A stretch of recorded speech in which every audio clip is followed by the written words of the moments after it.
What's up sa inyo mga guys, for this video guys, magbabaklas po tayo ng makina ng TMX 155 guys. So iwalay po natin yung makina niya sa chassis na. So ayun po guys, mababaklasin po natin guys kasi naka-tornilyo po ito. Gamit natin yung impact drill natin guys para mabilis yung pagkalas ng mga tornilyo at saka nuts.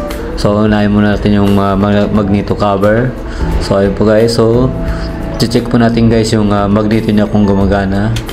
So ayun po, tingnan natin, and then check natin yung paikot guys, and then tatanggalin din natin yung engine sprocket niya na nakakabit, and then paikotin natin yung magneto. So may compression siya guys, so ibig sabihin na may compression siya, gumagana siya. So kunting tune up na lang guys at saka gagana na yung makina. So yung chassis na talaga guys yung problema dyan kasi bulok-bulok na. So kailangan talaga i-restore yan at saka i-repaint.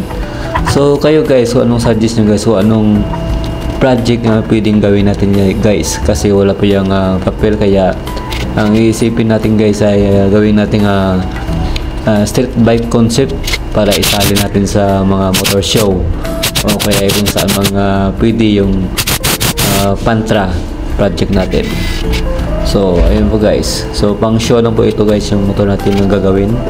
So project street bike concept yung gagawin natin kung papalarin tayo guys. So ayun guys, so yung binabakas natin yung footrest nya, tapos na yung tambutso nito.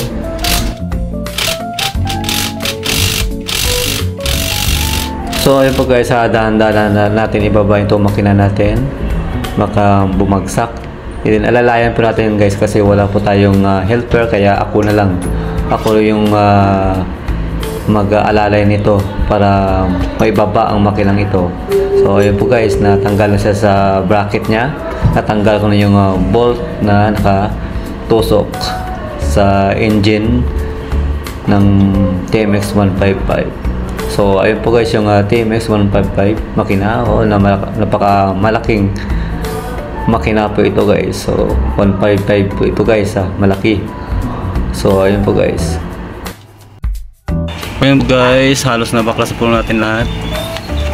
Ayun. So ayun po.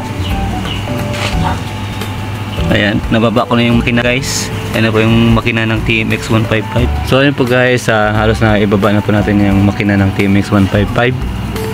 So yung gamit yung impact drill na tool, utol yun. So papa-repair natin guys. So papa-repair natin.